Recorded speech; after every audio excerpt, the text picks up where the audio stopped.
Welcome to Summerlands. I'm your host Eva. Last time we talked about why American healthcare is so expensive, but cost is only half of the story. In the US, getting care is not just expensive, it is structurally confusing. Your coverage might come from your employer, Medicare, Medicaid, the ACA marketplaces, or the VA. And each path comes with its own rules, networks, approvals, referrals, and bills. The Commonwealth Fund describes the U.S. healthcare system as a fragmented patchwork, and notes that even many well-insured patients struggle to access convenient and effective care. So today, I want to ask a different question. Why does one simple doctor's visit turn into 3 phone calls, 2 prior approvals, and 4 billing codes? Why does getting care in the richest, most medical advanced country in the world so often feel like navigating a maze? Here's the shift I want you to make for this episode. The confusion is not a bug, it is architecture. The United States doesn't have one single health system. It has a layered stack of entirely separate financing and delivery systems that have been building up, overlapping, and competing over a century. Imagine you're walking into a massive state-of-the-art hospital. You need care, but instead of one central intake desk where they just take your information and seamlessly send you to a doctor, there are 5 different doors in the lobby. And which door you are legally allowed to walk through depends entirely on this bizarre mix of your current job, your exact age, your bank account balance, or your disability status. And here's the kicker. Once you walk through your design door, the people inside operate a completely different language than people behind the other 4 doors. Because the clinical rules are different, the pricing are different, and the appeals processes are totally different. Let's look at the exact number in 2024 US Census data to see how fragmented this map of coverage really is. Employment-based coverage is still the largest single segment, covering 53.8% of the population. Medicare coverage 19.1%. Basically 1 in 5 people, and Medicaid covers 17.6%. Then you have direct purchase coverage, including the ACA marketplace, sitting at 10.7%. And on top of that, you have TRICARE for the military at 2.8%, VA and CHAMP VA coverage at 1.2%. And finally, a segment of the population that is just left outside those 5 doors completely, with 8% remaining uninsured in 2024. But those are not just labels on the chart. They are different rulebooks. Your coverage type determines who defines what counts as medical necessary. It shapes which benefits must be covered, which can be excluded, and how the doctors and hospitals actually get paid behind the scenes, which in turn influence how eager they are to see you as a patient. It even determines which court system has jurisdiction if you need to sue an insurer over a denied claim. And this is where the system starts to feel truly strange. Because your body can stay exactly the same while your healthcare universe changes completely. Imagine you have asthma and you're working a corporate job. So you're in that employer-based bucket. You have a specific network of doctors, a specific deductible, and your protections are largely based on federal labor laws. And then, unfortunately, the company downsizes and you're laid off. Suddenly, you have a decision to make to avoid being part of that 8% uninsured. Do you transition to COBRA, where you are paying the full unsubsidized premium of your old employer plan? Or do you ship over to the ACA marketplace? Let's say Cobra is too expensive, so you go to the marketplace. You're now in a totally different legal bucket. The network of doctors changes, and the way your premium is calculated, which is now based on income subsidies rather than a corporate risk pool, that changes. These are two different systems already. And then maybe 6 months later, you get a new job with a new employer plan. You have essentially bounced between the three completely different regulatory frameworks intra-month. Your medical diagnosis never changes. Your physical body is exactly the same. You just need the same inhaler. But the paperwork, the network of available doctors, the underlying logic of how things are priced, the government agency overseeing your rights, have shifted 3 separate times. And here's the part that makes the maze even more deceptive. Even the biggest bucket, employer-sponsored insurance, is not actually one coherent system. Which is fascinating here is that so-called standard employer experience is an illusion. Because the employer bucket itself is deeply frustrated from the inside. We're going to deep dive into the specific mechanics of this a bit later, but I will tease it now by saying that depending on how your specific employer chooses to legally structure their health plan behind closed doors, you might have robust consumer protections governed by your state insurance commissioner. Or you might have absolutely zero state protections because your plan is governed entirely by federal law. The friction is everywhere, even inside the biggest bucket. It is the layers upon layers of invisible rules. So how do we finally get there? Because I have to assume nobody sat down with a whiteboard 100 years ago and said, let's design a system where a patient has to navigate 5 different legal frameworks, an alphabet soup of acronyms, and check their employment status just to get a knee replacement. We didn't plan for this map. We built it, one accidental reactive layer at a time. To understand the map we have today, we have to look at the history of how this layering occurred. The historical timeline. We have wind the clock back to 1929, Dallas, Texas. In 1929, Justin Ford Kimball, who was an official at Baylor University Hospitals, was looking at the hospital ledgers. He noticed a problem. Patients could not afford sudden hospital bills, and hospitals were struggling to get paid, threatening the hospital's actual financial survival. So Kimball created a program specifically for Dallas public school teachers. For 50 cents a month, the teachers were guaranteed up to 21 days of hospital care if they ever need it. This prepayment for hospital services solved a very specific, localized problem, keeping the hospital financially solvent by creating a steady revenue stream and ensure that teachers would go bankrupt if they need a hospital bed. It was basically a mutual survival pact, and it worked so well that the model spread. Then a decade later, in 1939, you see the development of brochure model.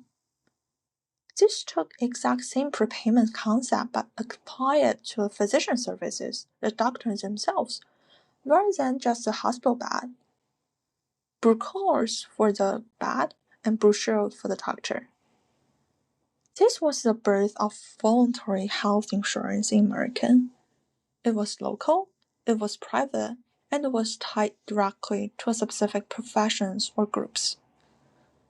And then, as we moved to the mid-century, we hit World War II, which is really the entire tragedy of US healthcare gets locked into the workplace. As we mentioned in the last episode, the federal government imposed wage controls to prevent inflation. Employers couldn't raise wages to compete for workers, so they found another way to attract talent: fringe benefits. Insurance became the workaround. And then the IRS made employer contribution tax exempt, which turned job-based coverage from a temporary workaround into a long-term structural advantage. This is how employer-sponsored insurance became the dominant layer of US healthcare. But if your healthcare is tied to a job, it inherently leaves out two very vulnerable populations. You have the elderly, who are no longer working, and the poor, who might be unemployed, working part-time, or working jobs that simply don't offer these fringe benefits. So in 1965, the federal government steps in and creates Medicare and Medicaid. Now, this is a crucial moment for our episode today. When Congress creates those programs, they didn't tie down the private employee system to create a unified national health service, like you saw in the UK after the war. They took these new massive public pillars and dropped them on top of the existing private sectors, basically adding a new door to the lobby. And even as they built the new doors, they fragmented the public programs themselves.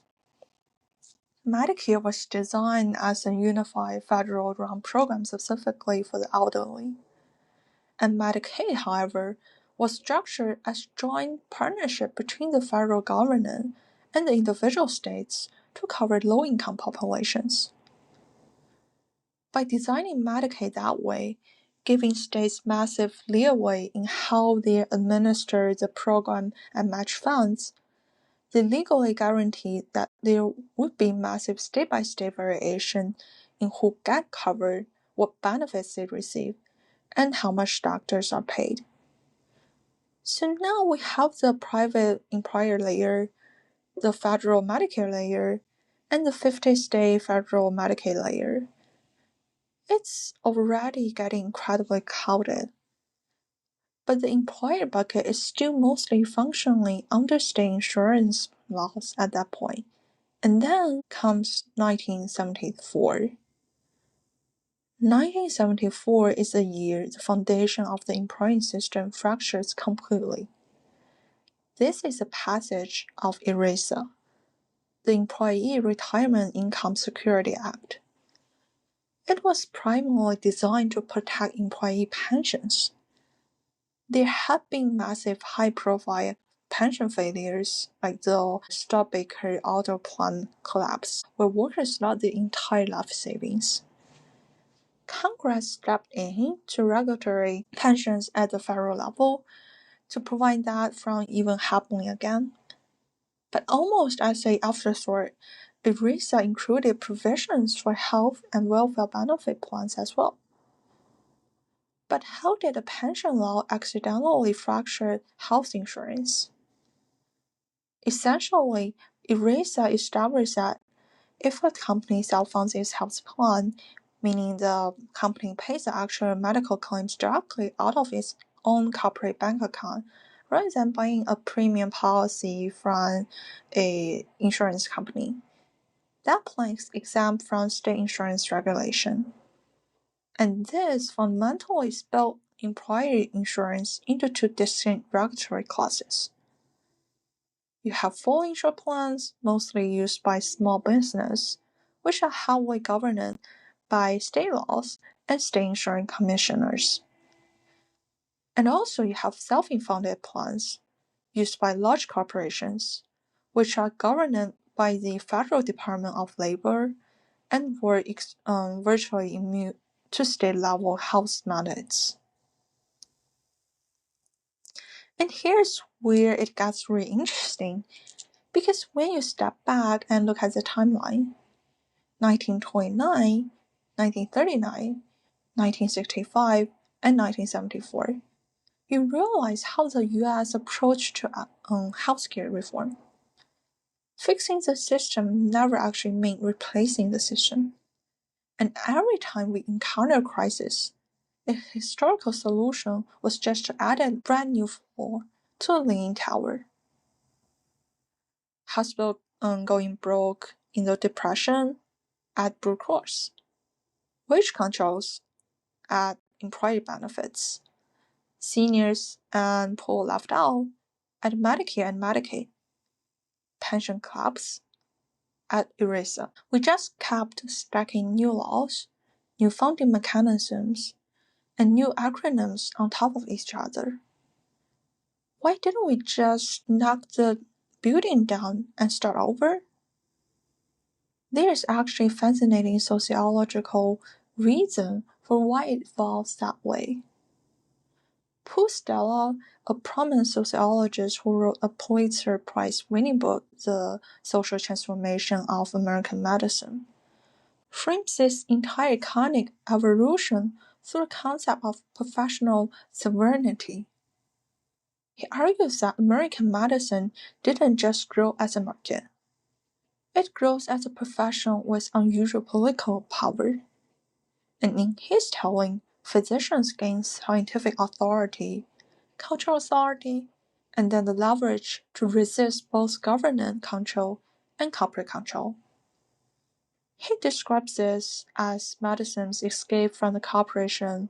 In other words, doctors didn't want to become employees inside a centralized design system. They want autonomy, and that matter.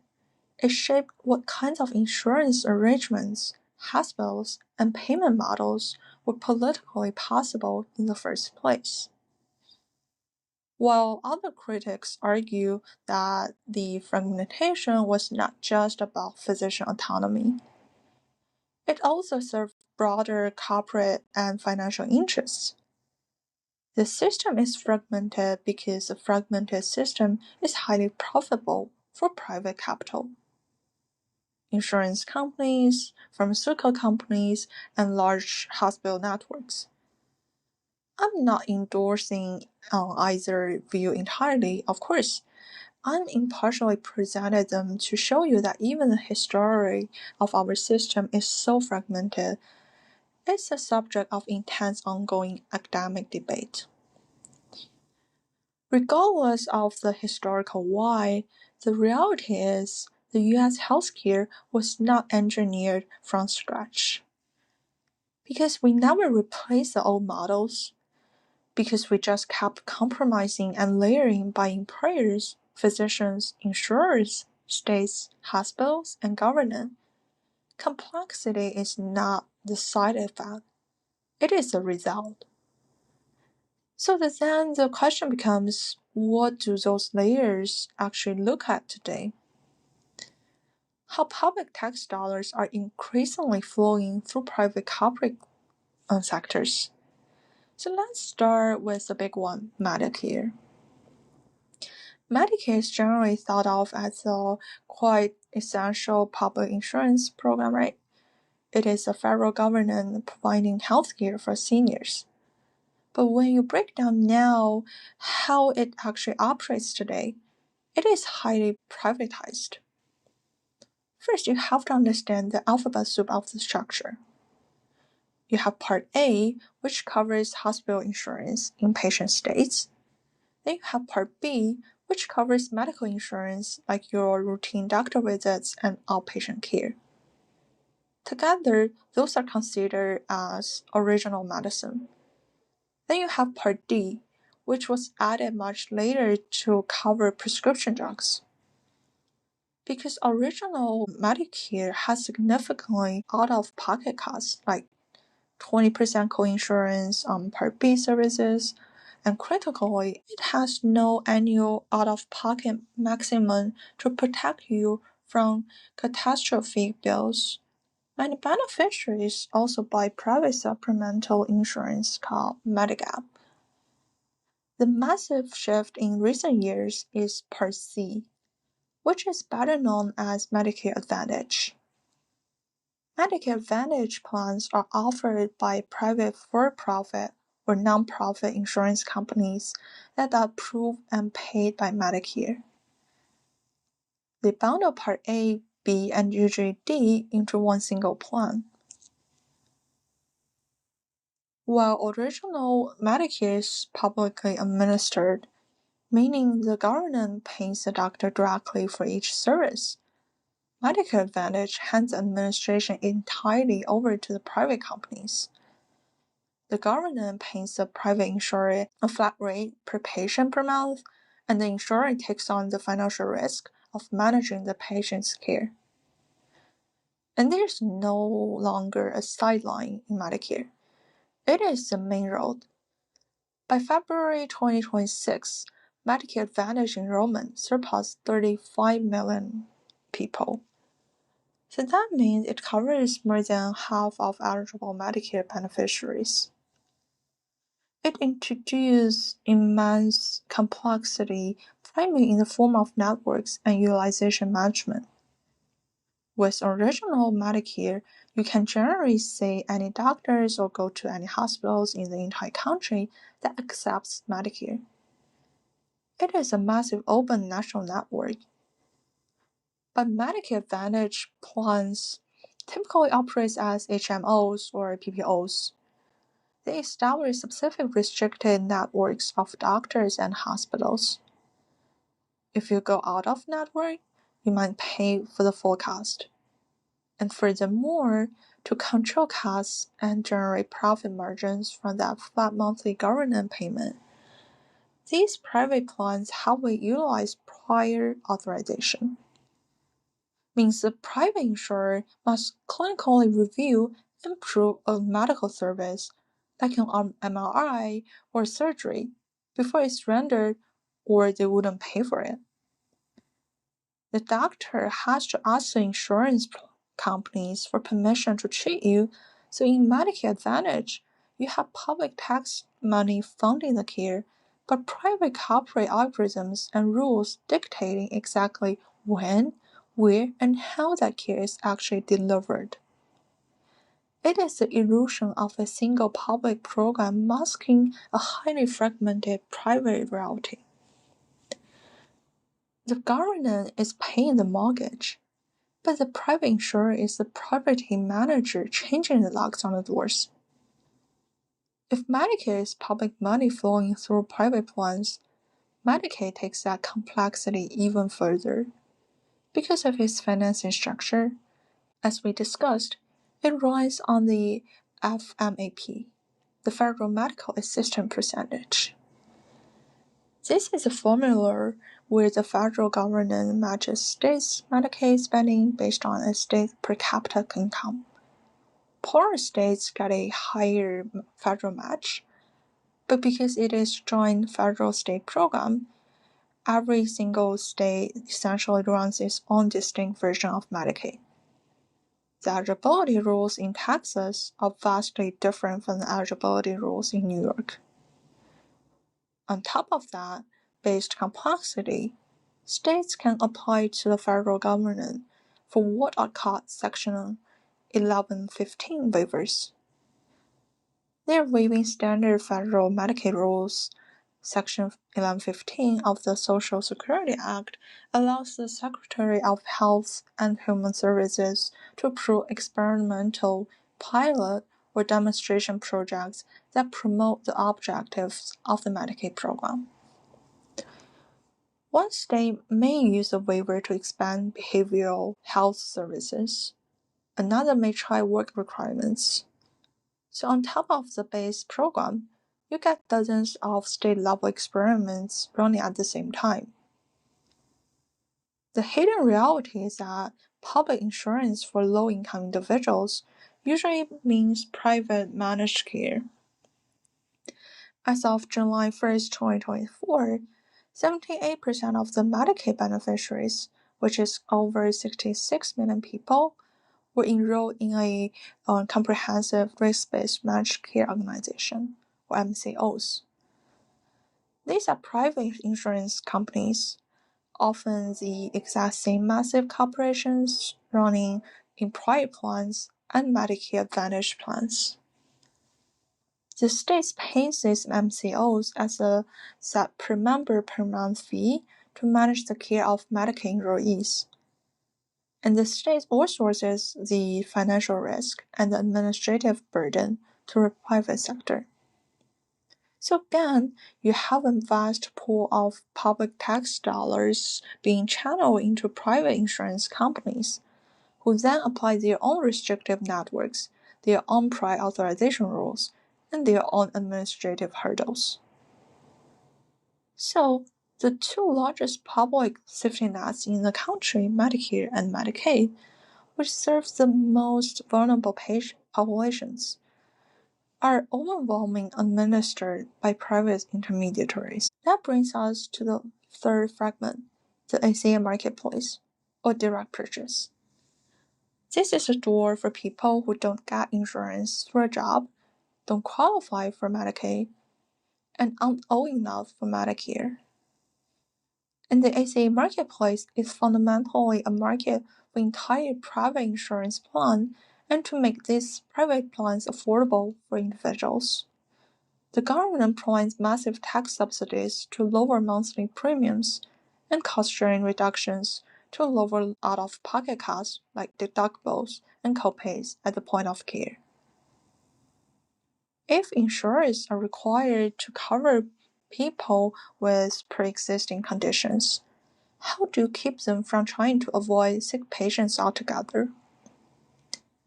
That is where another invisible layer comes in: risk adjustment. Essentially, the government looks at the health status of all the enrollees in a given state. If insurer A happens to attract a much sicker, more expensive pool of patients, insurer B attracts a much healthier, cheaper pool. The risk adjustment program literally takes money away from insurer B and gives it to insurer A. It transfers funds from plans with low-risk enrollees to plans with high-risk enrollees. This ensures that insurers compete on efficiency and quality of care rather than competing by trying to avoid sick people. But the administrative load, the data collection, and the auditing required to keep this market mathematically stable is enormous. And it is a massive segment of the system. We saw record-breaking numbers with roughly 21 million 2024 coverage. Alright, so let's move to the fourth fragment. This is the big one we teased earlier: employer-sponsored insurance. This is a door that 53.8% of people walk through, and when you look at the 2024 KFF Employee Health Benefit Survey, you see the breakdown of the specific plan types people are navigating within this bucket. Private provider organizations make up 48%. High-deductible health plans tied to saving options make up 27%. HMOs are at 13%, and point-of-care plans at 11%. But you said there was a big review about employee insurance, and most employees fundamentally misunderstand. According to the KFF data, 63% of covered workers are actually enrolled in self-funded plans. Let me explain what does self-funded actually mean in practice and how does the money flow. When a health plan is fully insured, which is common for a small business, the employer pays a set of monthly premium to an insurance company like Aetna, Cigna, or Blue Cross. That insurance company takes all the financial risk, and if an employee gets cancer and needs $1 million in treatment, the insurance company pays it out of their premium pool. Because it is an insurance product, those plans are strictly regulatory by the state insurance commissioner. But when a plan is self-funded, which is about 63% of workers have, the employer themselves take on the financial risk. The employer essentially sets up a joint bank account and they pay the actual medical bills of their employees directly out of their own corporate treasury. The insurance company processes the paperwork, applies their negotiated network discounts, handles customer service, and manages the prior authorizations. But when the claim is finally approved, the insurance company isn't using its own money. It drops the funds directly from the employer's bank account to pay the doctor. And because of the ERISA law from 1974, these self-funded plans are legally classified as employee benefits, not health insurance. Therefore, they're entirely exempt from state insurance laws. They are governed exclusively by the Federal Department of Labor. And finally, that brings us to the fifth segment, the uninsured and safety net. For the 8% of the population without any coverage at all, those standing outside the five walls, navigating the system, meaning engaging with an incredibly opaque, fragmented web of charity care screening rules, hospital financial assistance policies, and underfunded local safety nets program. Each single hospitals have different criteria for who qualifies for financial assistance, what percentage of the bill is forgiven based on income, and what incredibly detailed financial forms must be filled out to prove poverty. It is the most precocious, legally unprotected, and administratively exhausting fragment of the entire stack. When you lay those five fragments like that, Medicare Advantage, Medicaid MCOs, the ACA Marketplace, ERISA self-funded plans, and the uninsured safety net, a staggering paradox emerged in the money flow. Private health insurance covers the vast majority of people in the country. Yet, according to the national data, private health insurance only accounts for about 34% of total health consumption spending. And meanwhile, public programs managed in large part by CMS account for 43% of the spending. The paradox is the defining feature of American healthcare finance. It goes right back to the property manager analogy. It sounds like the government is the homeowner paying the massive mortgage, covering the sickest, oldest, and most expensive populations. But the private insurance companies are the property managers holding all the keys, collecting administrative fees, and making all the house rules for both private and public sides of financing coin. So we mapped out the five fragments. We see exactly how the public money is flowing through private sectors. Now let's look at what happens when well-intentioned lawmakers looking at this myth see the friction it causes patients and try to regulate it. The reform rarely replaces old rules, they pile new rules on top of them. And job policy is a perfect example of how policy layering works and fails in the United States. Let's walk through a 30-year timeline of policy aftershocks, where every fix tries to solve the unintended consequence of the previous fix. We begin in 1990. Congress is looking at the budget and deeply concerned about the rapid rising cost of prescription drugs for the state federal Medicaid program. So to protect the public purse, they passed the Omnibus Budget Reconciliation Act, or OBRA. This law creates the Medicaid Drug Rebate Program, the MDRP. The government essentially said to the pharmaceutical manufacturers, if you want your drugs to be covered by Medicaid, which is massive market, you must agree by law to pay a rebate back to the state and federal government, ensuring Medicaid always gets the best lowest price. The pharmaceutical companies responded by raising prices and reducing discounts for other non-Medicaid purchases to offset the millions in rebates they were now legally forced to pay to Medicaid. This sudden cost shifting immediately financially squeezed the safety net hospitals and clinics. Those places that serve vulnerable uninsured populations but weren't strictly building Medicaid. As these safety net providers were suddenly faced skyrocketing drug costs, Congress stepped in, has to fix the problem in 1992. Congress passed the Veterans Healthcare Act, which creates the 340B drug pricing program. The 340B program mandated the drug manufacturers provide steep upfront discount, often to 20% to 50% off, on outpatient drugs to eligible healthcare organizations that care for a disproportionate high number of uninsured and low-income patients.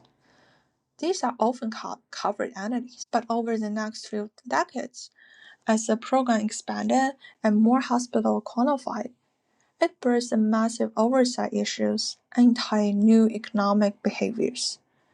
Both the Government Accountability Office, the GAO, and the Medicare Payment Advisory Commission, they found that because the program grew so large and the rules were relatively loose, it creates widely misaligned financial incentives.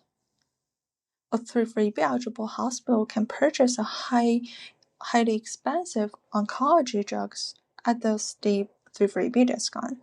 Let's say they buy it for $1,000, then administer that drug to a patient who happens to have private commercial insurance. So the hospital bills that commercial insurer for the full non-discount negotiated rate, let's say $15,000. And the hospital gets to pocket the massive $10,000 spread. The original intent was that the hospital would use that profit to fund care for the uninsured, underinsured, or low-income patients. But as GAO and MedPAC noted, tracking exactly how those massive arbitrage profits are used is incredibly difficult. It creates a complex, highly lucrative sub-economy within the hospital system that requires even more administrative oversight to police.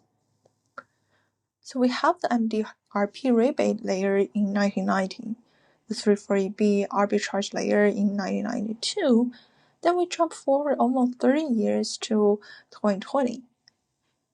In 2020, still struggling with the fundamental issue of high drug costs across all sectors, the administration attempted a completely different approach. They tried to implement the most favored nation, or MFN. This was an attempt at international benchmarking. The rule would have tied what Medicare pays for 13 costly drugs to the much lower, strictly regulatory pieces paid by other developed nations in Europe and elsewhere. Because it was such a radical departure from the US free market pricing model, it faced massive legal injunctions and intensive industrial pushback. The policy was completely rescinded and withdrawn by 2022. And that brings us to the passage of the Inflation Reduction Act. The IRA represents another shift. It finally gave Medicare the explicit legal authority to negotiate the prices of certain high-cost prescription drugs directly with pharmaceutical manufacturers, something they were previously legal banned from doing. But again, look at the mechanism. It isn't a simple, clean replacement of the old pricing system. It is a highly complex, slowly layered negotiation. Only a select number of drugs go through multi-year negotiation cycles. The very first negotiated maximum fair price doesn't take effect until 2026, with more drugs slowly being added in 2027 and 2028. So if you look at the landscape today, you have a pharmaceutical market where a single pill might have a retroactive MDRP rebate attached to it, a 340B upfront discount profile, and an IRA negotiated maximum fair price. All depending on, but not only which of our 5 doors the patient walked through: MDRP, 340B, MFN, IRA. Each fix is just a new set of rules stacked on the old ones. And that is just the pharmaceutical sector. Let's look at another example that directly impacts the patient lived experience: surprising billing and prior authorization. A few years ago, surprise billing was dominating the national headlines. Those horrible stories, you're doing everything right, you go to an in-network hospital for surgery, but it turns out the anesthesiologist who works on you while you are unconscious happens to be an out-of-network contractor. You wake up and get a devastating surprise bill for $10,000. So Congress reacts to the outrage and passed the No Surprises Act. To be clear, the No Surprises Act was a crucial and necessary patient protection. It essentially bans those exorbitant out-of-network balance bills for emergency services and for certain non-emergency services provided at in-network facilities. The patient is largely protected from the financial ruin of that specific scenario. But remember our rule, the US didn't do simple fixes. Since the patient is no longer legally required to pay that massive balance, the private insurance companies and the out-of-network doctors now have to figure out how much the doctor actually gets paid for the service. To solve those friction, the law created a brand new bureaucratic mechanism, the Independent Dispute Resolution, the IDR process. The Centers for Medicare and Medicaid Services officially described the IDR as a formal process used after unsuccessful open negotiations between the Medicare provider and the health plan. In practice, what happened is that providers, particularly large private equity-backed physician staffing firms and insurers, immediately flooded the IDR system with hundreds of thousands of disputes. The volume was exponentially higher than the government predicted. A brand new arbitration bureaucracy competed with certified arbitrators, portals, and administered fees was literally willed into existence just to manage the daily friction of our fragmented billing network. And we see a very similar administrative bloat with prior authorization, especially in this privatized Medicare Advantage space we spent time on earlier. In 2024 alone, Medicare Advantage insurers made 52.8 million prior authorization determinations. That is nearly 53 million times in a single year that a doctor or hospital to formally ask a private insurance company for clinical permission to treat a senior citizen. Out of those millions of requests, 4.1 million, or roughly 7.7%, were outright denied by the insurers. And what is incredibly telling is that the data shows very few of these denials are ever upheld by the patients or their doctors, likely due to sheer administrative exhaustion and lack of resources. The HHS OIG released a major rigorous report investigating this exact issue. Their auditors reviewed medical records and found that Medicare Advantage organizations sometimes denied prior authorization requests for care that actually did meet the clinical criteria for coverage under standard original Medicare rules. The private intermediaries were using their own proprietary clinical guidance, or sometimes algorithms to block or delay care that public system technically mandated to be covered. If every reform just adds a new layers of acronyms, and every public program is filtered through private managers who have the power to deny care, we have to ask a fundamental question about the system. Who is actually accountable when your care is delayed or denied? Is it the government who wrote the overarching law? Is it the private insurer who denied the specific claim based on their algorithm?